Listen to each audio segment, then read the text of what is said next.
Hello, everyone, and welcome to episode 3 of All Angles Asked. D, what are we going to talk about today? I really have no idea yet because that's kind of actually, I think that's kind of the nature of why we decided to do this podcast or turn this into a podcast. You and I end up having amazing conversations that we're not really expecting. I anticipate, I guess that's a better word. I anticipate that we're going to have a really cool connection. We're going to go deep on subjects, but like every time you and I sit down, there's not like an agenda for, I want to make sure I talk about this and make sure I talk about that.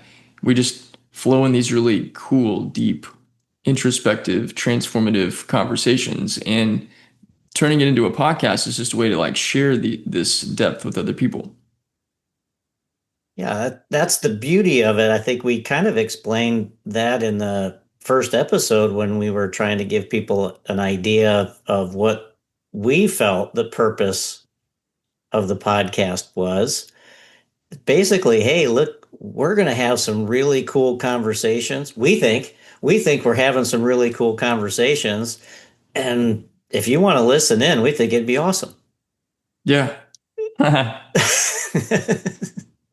So that's basically where we're at today. Is we get to the end of the first episode, we get to the end of the second episode, and there was probably some things that we talked about that maybe we could have expanded on a little bit, or we could have closed a loop somewhere. And it's okay to have the loop stay open. So if you want to close a loop that we've talked about, or you question how maybe you would like to have us close the loop, or what questions we would ask ourselves to close the loop, then reach out and just shoot a message over and just say, hey, at the end of episode 1, you guys had this huge loop open, and for me, and I'd really like to see you guys talk about that a little bit more. And we would love to have that conversation about your question. I think a lot of this is like conversation starter and something that you said like early on in this. I know you've mentioned it at least a couple of times on the podcast, but like we don't know, we being humanity have kind of lost a lot of the art of conversation and of curiosity because so much of life is automated. And so like we're not given the opportunity and we're also not taught like I don't know. It's been a long time since I've been in a formal education setting, other than the times that I've like tutored students in reading. But yeah, I guess even with that, like there's questions that, like with reading comprehension in particular, I would guide a student in reading a text and then ask them questions about the text, but the questions were very surface level. It wasn't like, how can we explore some of the things that the author is saying on a deeper level like that kids aren't getting tested on that stuff because that's very subjective. And most tests are intended to be very objective in, stating quote unquote facts, your ability to like read certain factual things, but like the personal application of this stuff doesn't get communicated as well. And so we by proxy become less practiced in the art and the practice of really engaging in something on a deeper level than the surface. And so here's something we could talk about. I'm curious what you think because my wife and I have conversations about this often. She's pointed out to me, uh, so in my stories, my short story writing, when I get to the conclusion of the story where I'm not gonna write anymore about that story, like it's reached its end, I don't say the end. I say a new beginning. Because what I'm bringing into the picture, very similar to what we're doing in this podcast, where there's a loop that I'm not going to close because that's not my job. My job is to um, show you a little story, and then for my part of telling the story has concluded. But there's more of the story to be told. I'm leaving it to the reader to decide, like, if it were you, how would you continue the story? Not how would you conclude it, how would you continue the story? And most great novels and most great movies end that way. Like there was a time back in the, I guess, 40s and 50s where movies ended and they would say the end, but then like the credits are rolling, but like the characters are still on screen and the closing music's still playing. Like those people haven't gone away, they're still there. So it's not the end. The loop hasn't been closed. But what do you feel about that? So it's funny because then I think about like Marvel movies, right? You almost Mm, you want to wait till the credits get to a certain point because you know there's going to be something hmm that's going to give you a teaser about something that's coming later. And you just have to use your imagination until that next thing comes out to see what actually happened. So that's to me, that's a great way to do it.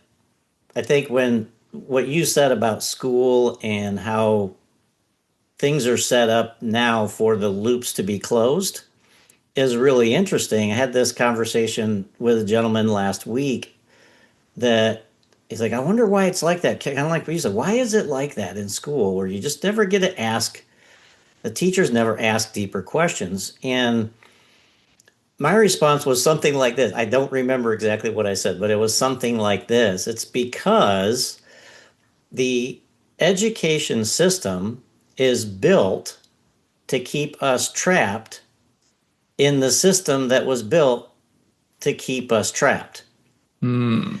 So how else would a education system be built if the goal was to keep us trapped in the same system that we've always been stuck?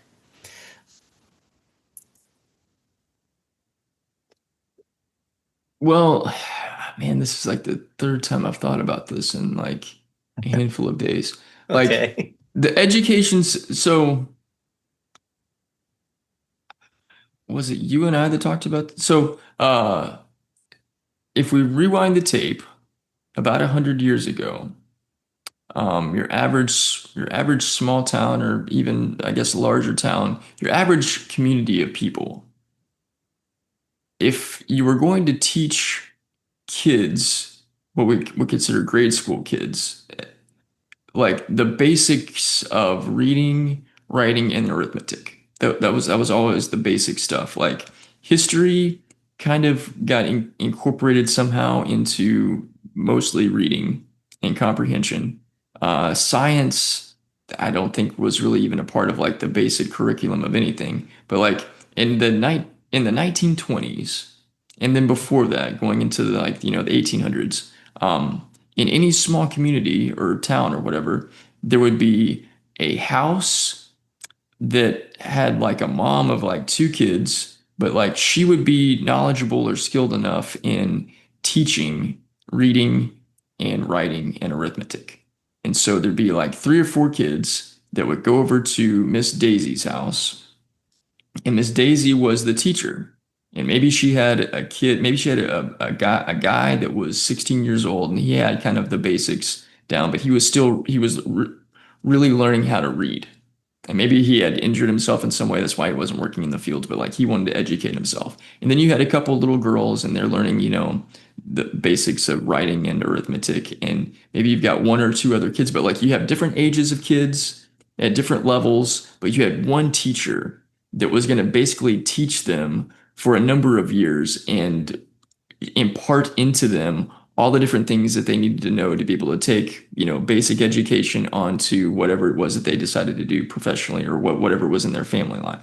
And then you fast forward in time, not that long after that, when John Rockefeller came in and was like, okay, I need factory workers and I need people that I can just basically say, you're going to take on the conveyor belt, you're going to pick up this thing, you're going to wipe off this thing, you're going to add this little top to it, and you're going to set it down, and that's how I'm going to make my machine go. Okay, well, what do I need for that? Well, I need to be educating people. So John D. Rockefeller instituted so much more and basically created the American education system more so than just about anybody else. But you called it the machine that is education. That's exactly what it is. That's what it's been designed to be. And we don't have factories that operate the way that they did 100 years ago anymore. We don't have business doesn't operate the way that it did 100 years ago, but the education system has evolved in some ways, but not a whole lot. And so I remember when my parents were growing up, going to college was a huge thing. Like, and it was such a like huge honor to get the opportunity to go to college. Now at this point, it's an expectation, but also like what comes with college is like a ridiculous amount of student debt that a lot of people spend probably, 10, 20 years or whatever, just paying off the debt that it took to get them the education to be able to take the next, steps in their professional journey or whatever. But like, so much of this is institutionalized, and it's like education is it is a machine, and it's not actually engaging in us in the ways that like um we most need for our own personal and in some ways professional growth. So, question for you, D. Are you Ask the ready? angle. Yeah. If business or has business really changed if the system that's built to train the people to run the businesses hasn't? I think that people have stepped out of the matrix and begun a process of revamping a lot of things. And some of that stuff works, some of the stuff hasn't worked, and they fine tune things to get to where it's going to, go in their favor. But I think that a lot of the people that we would consider to be mavens are people that decided to go against the grain and do things differently and reinvent things in a sense. So, um, Are those the exceptions? oh, absolutely. So the majority of the people that go to work every day, 9 to 5, punch a clock in an office, in a factory, on a construction site, whatever it is, the system that was designed by John D. Rockefeller and people like him is still putting out those basically those machines, right? They're still building those same machines in the education system today Hmm. that were being built in the education system 80, 90, 100 years ago. And before, so that was really the gist of my question is so has business really changed? Hmm. Is it possible for business to change if that's the problem? Because if it's possible for business to change, then is the education system the problem, or are we just looking for a problem outside of ourselves? Wow. See, this is why we do this. Um, I think it's both. Most of the time, like either or questions end up being both. Um, I think that so it's kind of like when you look back at 1933 in the Great Depression, like 85% of the American business economy tanked. But then there's still the 15% that didn't. And there's some people that did pretty well during that very tumultuously terrible time. But you fast forward in time and go to 2008 when the housing market collapsed. And not only did the housing market collapse and, subprime, all the financiers inside the real estate engine like were spinning out of control. Banks were being bailed out for hundreds of billions of dollars, and the government did that, and all kinds of stuff happened, and like the economy like hit another just destruction zone. And then whatever happened during the pandemic globally. And then I guess what we have technically been in some sort of recession-like experience in America for the last, I don't know, 5 or 6 years, at least depending on who you talk to. So for me, that's the key point. Comes back to the Wayne Dyer quote: "When you change the way you look at things, the things you look at change." There are people that feed off of negativity and a negative story about the way things are. whether that's applied to business or education or the economy or the way that whether or not people value work or value each other or community, like whatever that case may be. There's that perspective that still exists. And then there are other perspectives that are smaller and not as talked about, and people that have different kinds of experiences that might fly in the face of something that more of the mainstream, larger mass population feels. So I think that in some ways, the education system is continuing to shell out people to fit this certain paradigm that the powers that be that orchestrate and run a lot of things still want that. But there's still, at the same time, there are teachers, there are schools, there are tutors, there are mentors, there are people that are kind of going against that grain and doing things in a different way and kind of bringing a different sort of output and results to a very, very minute, in a sense, or minority, smaller group of people that changes the way that those people see everything. For instance, I'll tell one more little story and then like allow the space for you to share all of your feedback. There's a student that I mentor. We meet every other week. He's an amazing, inspirational 15-year-old kid. And he was telling me last week when we talked, like he was telling me for 15 minutes about how hard his history class is. He just started 10th grade. And he was like, man, my AP history class is just, I don't know, AP, yeah, history and geography or something like that. It's insane. Like there's so much stuff I've got to learn. Like we've been in class for 4 days and we've already had two tests. And so it's like, there's this big energy, but then he starts telling me about all these things that he's learned. And I'm like, you have not told me the actual information about what it is that you've learned ever in our conversations. You're retaining this information so well. How are you retaining this information so well compared to these other classes? And he's like, oh, this teacher's just amazing.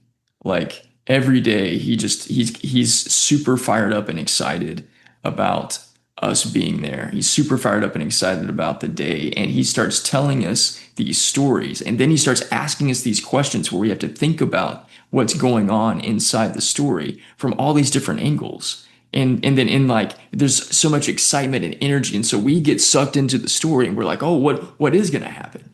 And I was like, wow, that's interesting. You know, later in the conversation, he told me about the last class he has of the day is math. And the math teacher is mostly checked out and also pretty pissed off that like she has to be there. And I'm like, how are you doing in that class? He's like, I'm not doing very well. Because like everybody's talking all around me, nobody's paying attention. The teacher's like not really doing anything. And I'm hearing this and going, wow, this is an interesting juxtaposition. You start the day off with this like rock star teacher that is just on fire. He's super passionate. He's super enthralled in what it is that he's teaching, and he's leading you with stories. And then you end the day with the polar opposite of that. And all of this is taking place in the same school with the same group of kids. So I'm remembering that and remembering that conversation because I think that that is a beautiful picture of what it is that we're talking about. There's the machine side of the education system, and then there's that anomaly in there of something different that can take place. So what is it that actually, you said you've been thinking about this for like 3 days. So you're doing perfectly fine. You're doing most of the talking so far because you've been thinking about it. So like it's like Mm, we've talked about that before. So somebody if I think of something for 3 or 4 days and the first time you hear about it, it is after 3 or 4 days when I've had time to think about it, process all the different angles that I've had, then I'm going to end up carrying the conversation because you haven't had a chance to think about it. So I'm curious as what was the event or thing that happened that started this process for you to be thinking about this? Because I think you said it's been like 3 days, yeah, well, it's been several days. It's probably several been days. closer to a week and a half or so. Um, I I'm rethinking a lot of things. And I'm rethinking the way that I learn. I'm rethinking the ways that I communicate. And I think that what's being reflected back to me in my rethinking is kind of a different way of looking at like for some reason I thought about John Rockefeller and his financial and mentality. Institutionalization of the way that education's run because he invested like hundreds of millions of dollars into the education system with the intention of creating a system for producing factory workers. But what's also interesting about Rockefeller in I something I just paid attention I paid closer attention to when I would read about him or when I'd watch like videos of him like he survived the Great Depression, but he still lived as though it was going on. He was one of the richest people in history. But like when you look at pictures of him, he's this tiny, skinny, just like frail man that when he talked about like work, when he talked about business, when he talked about like the way things were, he was never satisfied with the work that he produced or that his companies produced. There was always more that needed to be done. And like there was like this very much like a lack scarcity sort of consciousness that was wrapped around that. And it makes sense if we zoom out and we're like, okay, well, how does the influence of that play into education? Because so much of what we learn in school is the opposite of like we don't learn universal laws and how that works in school. We don't learn we don't learn basic communication. We learn basic communication in terms of like I say this word and you understand what that word means, but we don't talk about like we don't learn how to best communicate with each other. We don't learn how to regulate our emotions. We don't learn like some of the basic like soft skills that make people rock stars in their job. Like those things aren't taught. That wasn't something that was institutionalized. And I've been thinking deeper about that. Gotcha. So it's funny to think, I thought of a couple of things. One that is kind of comes into play with the conversation that we're having, and the other one that's completely unrelated. So, but it's about John. The second one it is about John D. Rockefeller. So the first one though is it, and you and I have talked about this in some of our offline conversations, and I see it more and more as a way to help people understand what I would say, maybe gain a better understanding of how we work. Like, how does a human being actually work? Hmm. And the I think one of the most powerful ways of describing that is by using the concept of roles, like, Hmm. right? Assigning roles. So I assign a role to the education system. And this is the expectation now that I have of the education system based on the script that I wrote for that role.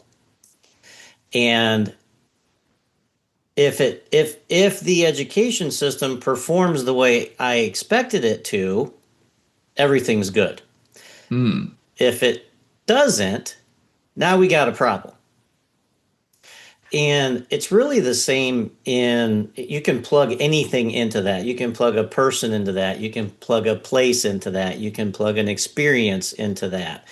You can plug just about anything you want to into a role and then look at what is it about that thing, that person, place, thing, experience, idea that is bothering me because it didn't live up to the expectations that I had for the role.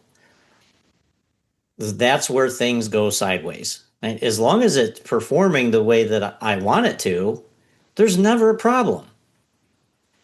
When it goes off script, even if it didn't, even if that is a person, if that person goes off script, even if they didn't realize that there was a script, that they were playing a role, that they had unconsciously auditioned for, and I had accepted, like chosen them from the audition. Now they're going off script and didn't even realize they had auditioned. Hmm. So, how much of the, like, as you think about the, because I'm guessing, and this is just a guess. You tell me if I'm wrong, but there's probably a level of angst that you're feeling, and that's why it's been on your mind. One of the reasons that maybe it's been Hmm. on your mind is that, does that sound correct or So possibility? this is what you're tapping into the thing that we're talking about. Like the we don't learn about emotional regulation in school. We don't learn how to identify emotions. You're asking me about how I felt about something that triggered and caused me to think deeper about something for a long span of time. I think that I have been feeling, um, yeah, angst is probably, but I think that's still more surface level. There's a deeper core emotion that I've been feeling, and I think it's been more in like, um,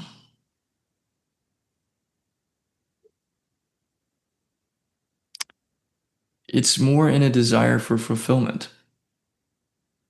And looking back at like, okay, well, and so I, like you, I go back to causes. Okay, well, what caused this? What caused this? What caused this? And now, as I'm tracing things back, we always go back to our childhood.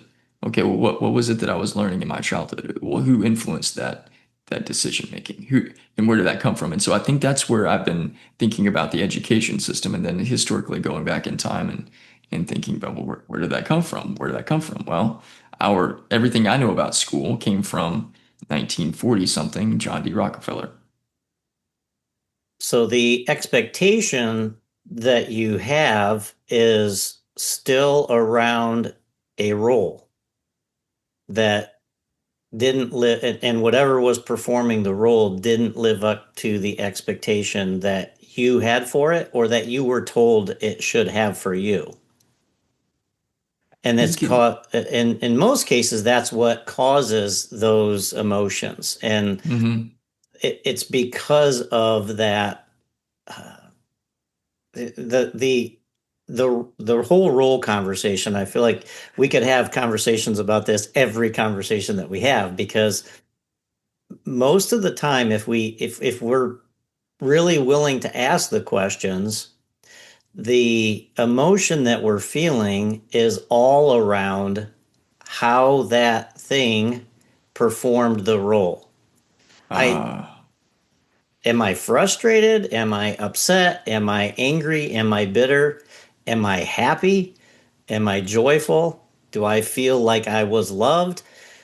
It all has to do with how that thing performed in the role. so how do we understand the role? Sometimes I think we so that is a great question. So if we were going to unpack that just a little bit, I think what it starts with is asking ourselves what happened, but from the perspective of what was the role that I was expecting my boss to play, Hmm. that Okay. he or she went off script for, and now I just want to throat punch them. Wow. Yeah. So am I upset at my boss because of what he or she said? Or am I upset because they went off script for the role that I had assigned for them to play? Hmm. And so it's more I think what happens is it's more because my emotions are my emotions, right? I'm responsible for them. So my choice in the moment is what I feel about what happened. That's my choice. Mm-hmm. So, and we could go really deep on that, right? Because we're not unpacking trauma at this point in time, Right. but the the basic premise of this whole thing is my emotions are my emotions, just like my problems are my problems. Right. You can call me every name that you can think of to call me. It's still up to me to decide how I feel about it. It what I don't get to decide is whether or not I it hurts when you punch me. That's making me feel pain, right? That's what Mm, I don't get to decide that. It either hurts or it doesn't. Your words I do get to decide mm, whether I'm going to choose to accept hurt or not. mm. And it's all based off of the role that I gave you. So if I gave you a role in my life that's super important, or you're fulfilling a role that I've been taught is super important, and you say something and I feel hurt, that hurt is going to be a lot deeper than it is if the person that says it is playing a role that doesn't mean anything to me. So is the by that understanding and perspective, does that make the role the cause? That Or is there makes a deeper cause? it makes my expectation of the role the cause. So not it's the expectation of the role, not what the role actually does. Right. Because And not the person I put in that role may have been put there by me, but maybe like I don't choose dad, right? That's somebody who is just they're just in that role, right? That's not a choice. Now I choose what I choose is how I define that role. mm, So I get to decide, and I use that as an example. You can plug any role into that mom, dad, brother, sister, spouse, significant other, right. whatever it is, teacher. The it's the expectation that I either have assigned to the role or have been told that that role is supposed to fulfill for me. Okay, so then in a way it's not just the role, it's also the interpretation of what the what the person in that role's behavior is versus, like you said, the expectation of what it was supposed to be. It's But the it's interpretation of yeah, that data. right. But that's my expectation. It's the interpretation of the data based on my expectation for the role. Okay, so it's not again, it's not just one or the other. Right. So it's a this and that kind of a situation. Maybe not a yeah, It's a both. Yeah. it's a both, not a this or that. So my so that was my the kind of the thought process behind my question was it's like how did this start is it started because you usually we usually don't think about something for any length of time unless we have assigned some type of emotion to that thing. So Hmm. we're not thinking about it like if I'm neutral on something, how often do I think about it? It Not doesn't very. exist. It doesn't exist. So Yeah. I had to assign an emotion to it. So I had to attach something to it for it to Hmm. stay on my mind. So whether that attachment was that attachment could be desire. Like, I want to think about this, and I want to think about it so bad because I'm trying to learn that the emotion that I place on it is desire. I'm not placing Hmm. anger or frustration or angst, or I'm placing an that's the feeling I'm putting on it is desire. I want to know more. I'm searching. So Hmm. that is probably I would say, if you want to use the word healthier, it's probably a healthier reason to have something stay on your mind than I just can't stop forgetting about how upset my boss made me when he or she said X yesterday. Hmm. So so that was kind of the reason why I was asking you the question is like, what was the emotion that made this kind of come to the forefront for you? And then I'll throw the non-related thought that that I had about John D. Rockefeller at you. I think that the emotions changed. And I think that's part of the evolution. Um, I, personal reflection, um, And you and I both are people that do a considerable amount of that on a daily basis. For me, that's part of what personal slash spiritual growth is all about, is looking back at myself, looking at the day, looking at comparing things over time. Um, and to my knowledge, it wasn't just one thing. I think it's been a combination of things, but it's also been, oh, yeah, I've been doing a good bit of uh, like personal evaluation regarding work and job related things, and putting myself out there in some new ways that I haven't before. I had a very pivotal, powerful conversation with somebody that I really, really revere last week, and he introduced something to me about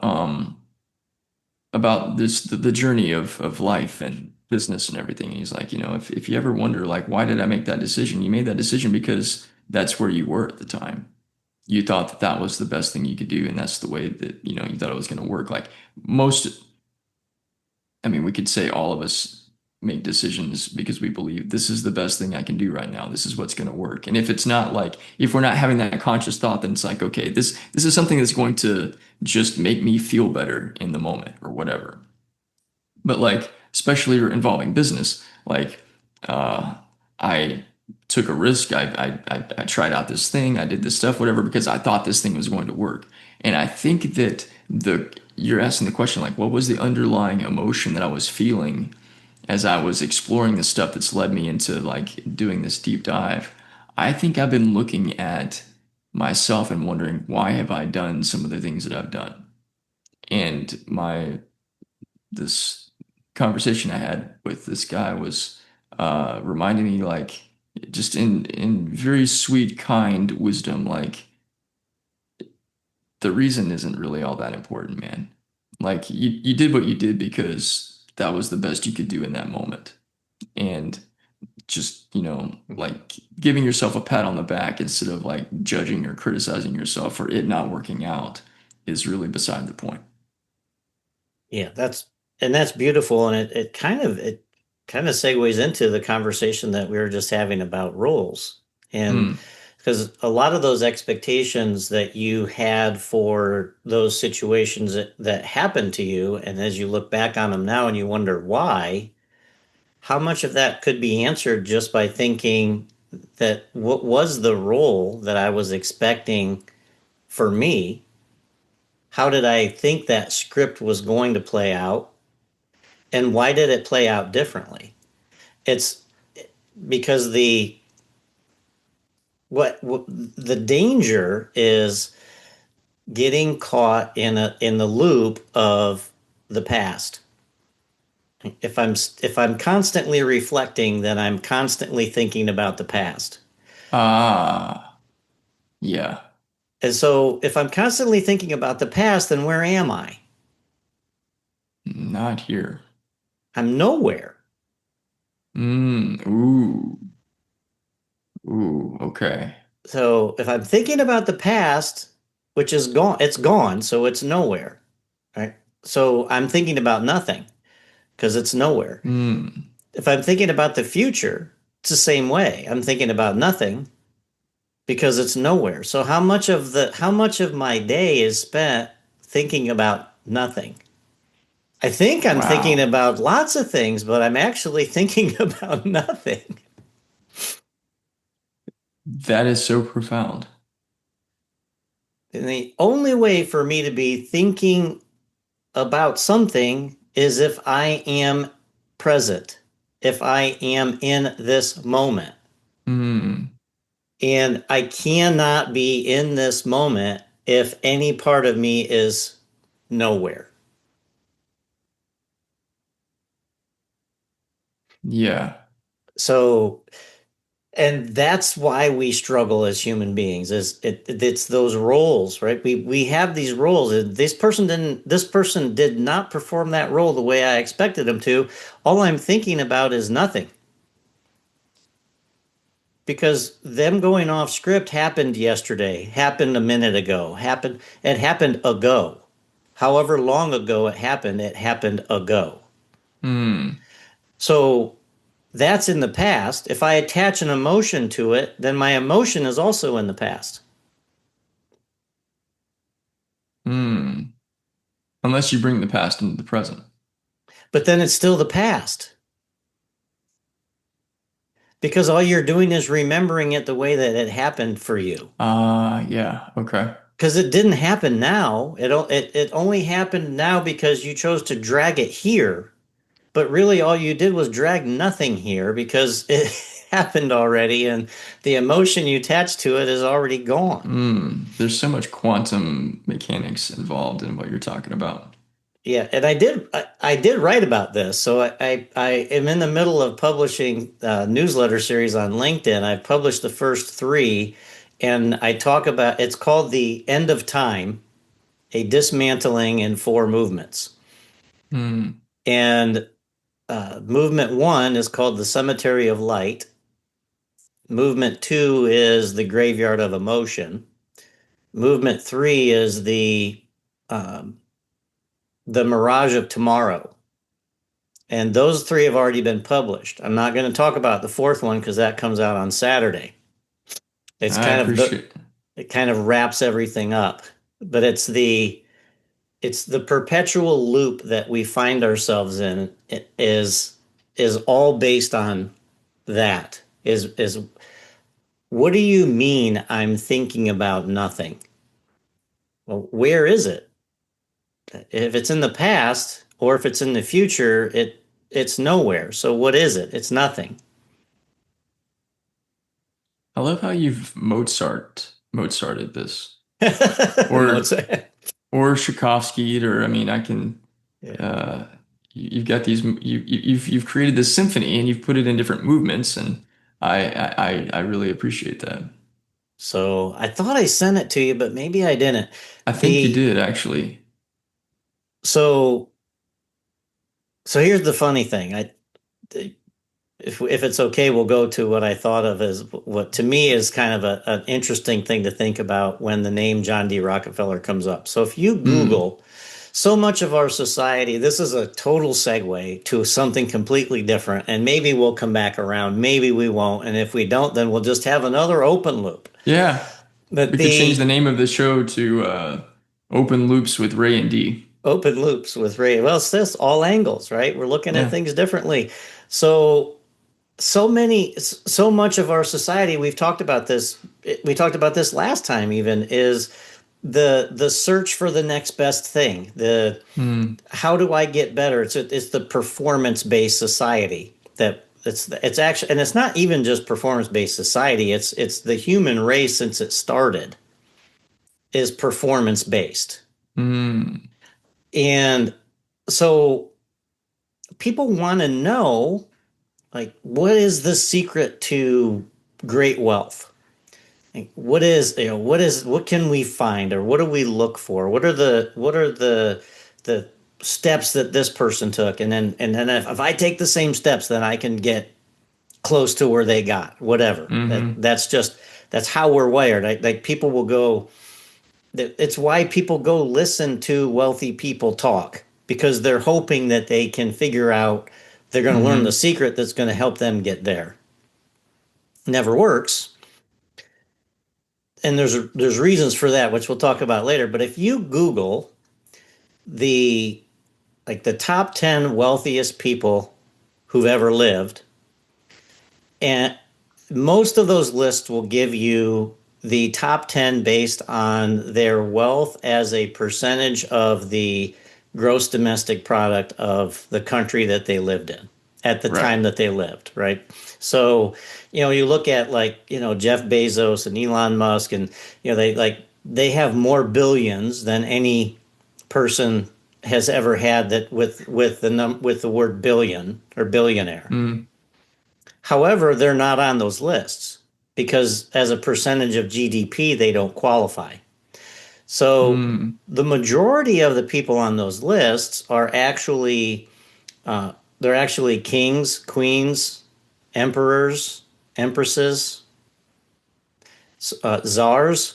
Like Tsar Hmm. Nicholas, for example, is on the list. Nero is on the list. There's a couple of one or two at least Chinese emperors that are on the list. There's only two Americans industrialists on the list. One is John D. Rockefeller, and the other is Andrew Carnegie or Carnegie, however you want to say his last name. Okay. Yeah. U.S. Steel. So, but I ask people, I say, if you look at that list, when you look at that list of the top 10 wealthiest people who've ever lived as a percentage of gross domestic product, there's one thing that they all have in common. Can anybody guess what that one thing is?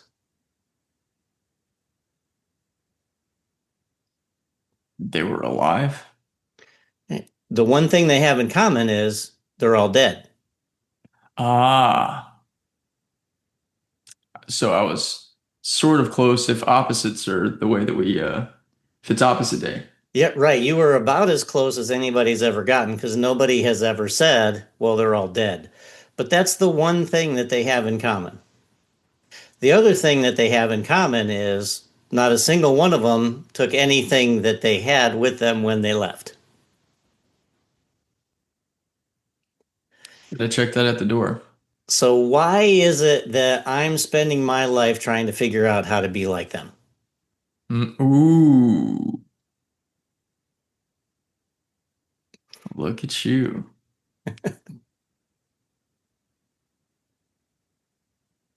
Hmm. They were in the same loop, they just had more stuff. I think that's one of the things that actually brought me back to thinking about Rockefeller again, because I reflected on how when I've read interviews of him or watched any sort of video clips, at the time, I think Andrew Carnegie was probably the only one that was remotely close to as wealthy as he was. But there's no smile on the man's face. There's not an ounce of delight inside his energy or countenance or the way that he is talking about anything. There's this like almost fear and paranoia that like things are going to go south really fast, and he just hopes hopes that things will just kind of keep going. And it's like, dude, you're in 1940 something, you've got billions of dollars. Like the number billions in the 1940s didn't exist. I Mm-hmm. mean, if I'm immediately, this is totally somewhat off topic, but not the very first version of Austin Powers, when Austin Powers is gonna, or when Dr. Evil is gonna take over something, and he in 1960 something, and he asks for, um, you know, $1 million, and the people are like, that's not really that much money. So then he goes into the future and he's like, I want $100 billion. And the people are like, that amount of money doesn't even exist. That's kind of the same thing as what Rockefeller had back in the day. But like, if that amount of money that gives you all kinds of power and all kinds of like security from the wrongs and the evils or whatever of the world doesn't give you an ounce of delight, and you still have all of this fear, man, money's really not all that powerful.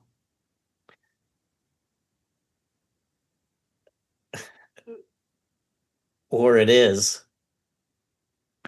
Ah, all angles. Look at you. So, the more I have, the more fear I have of losing it all. Ooh. Well, that is if scarcity and lack is at the base of your consciousness.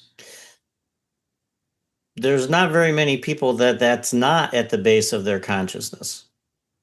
It's what drives most of us to stay in the loop.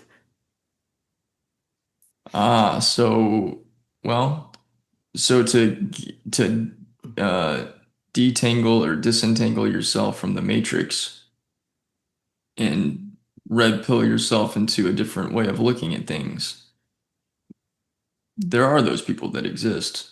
maybe they're not business icons and titans and, raking in the hundreds of millions of dollars a year for whatever, but they're, yeah, okay. Most of those people are not known like Hmm. a billionaire or multi-billionaire would be known. I'm reminded of this story that I heard Wayne Dyer talk about, Carlos Castaneda. Have you ever heard of him? I don't recall, but I have listened to Wayne quite a bit, so it might ring a bell when you start talking about it. So Carlos Castaneda was one of Wayne Dyer's like heroes, and he was an incredibly I've personally not read his stuff yet. He's on my list of people I want to dive into. It's super deep and incredibly esoteric. But Carlos Castaneda lived a very like I don't think he ever had a book that was necessarily in like the bestsellers list, or he wasn't like a top 10 writer or whatever, but he had a very successful writing career. And his publisher would send him like an envelope full of money, and that was how he got paid. And he lived apparently he was incredibly wealthy, or he would have been if he actually like cared about that stuff. But from what I understand, the way Wayne Dyer talked about it is he would go to this post place and get his little envelope, or this big envelope from his post office. He would take like one of the little sleeves of dollars out of it, and that's what he was going to live on for the month. And he just gave the rest of it away. And just like what you said, like he didn't live that lifestyle. Like he wasn't Tony Robbins and all those guys, and leading these, seminars that have like, 80,000 people paying $5,000 a pop to come in and, manifest the crap out of things for 3 days and then go back into their life or whatever. Like, um, he was just a very just modest, regular, down to earth guy that could be the richest dude in the room, but like you wouldn't know it by looking at him. Yeah. No one who sells manifesting abundance has an abundance mindset. Really. If you understand abundance, you already have it. What is there to sell? Fire.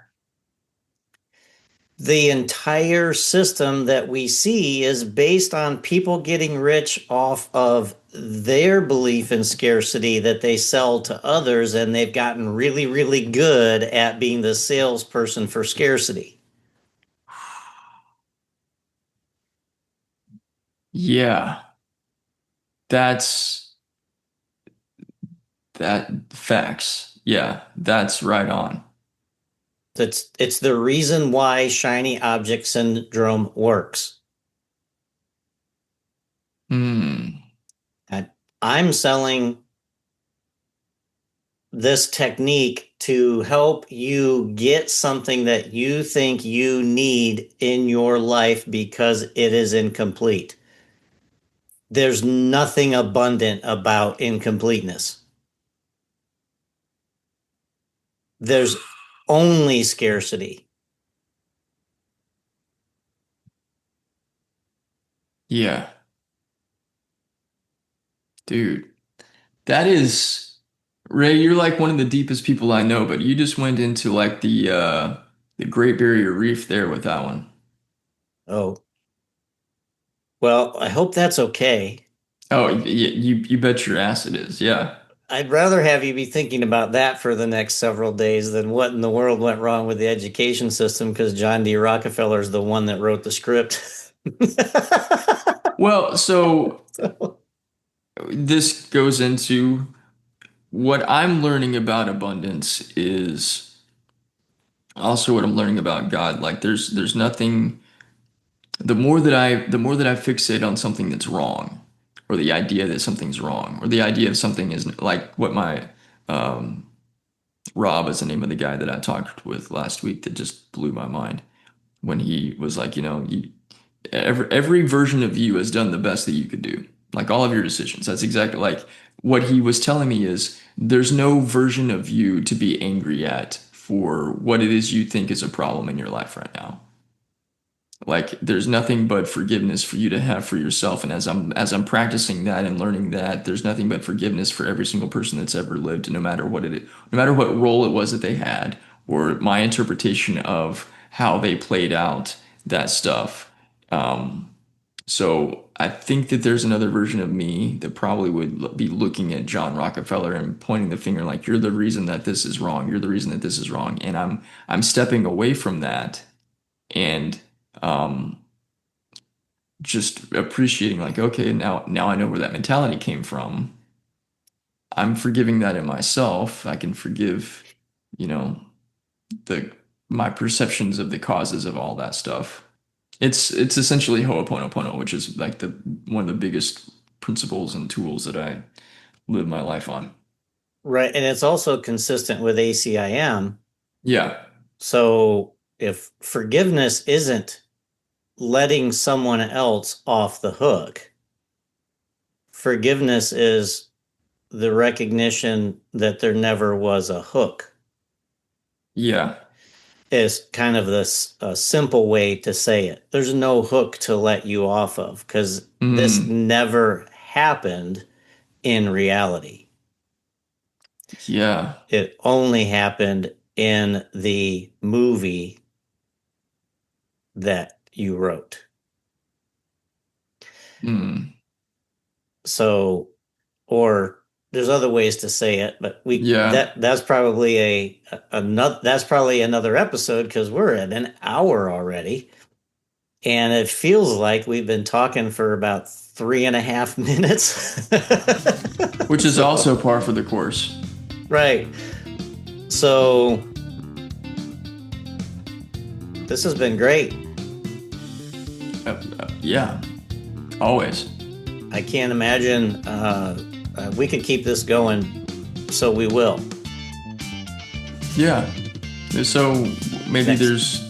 maybe this is a part one and there's a part two, or maybe there are no parts. It's another new beginning. It's a new beginning to and not and to be continued, sort of, but Yeah. but probably not in the way that anyone, including us, Are expecting. are expecting.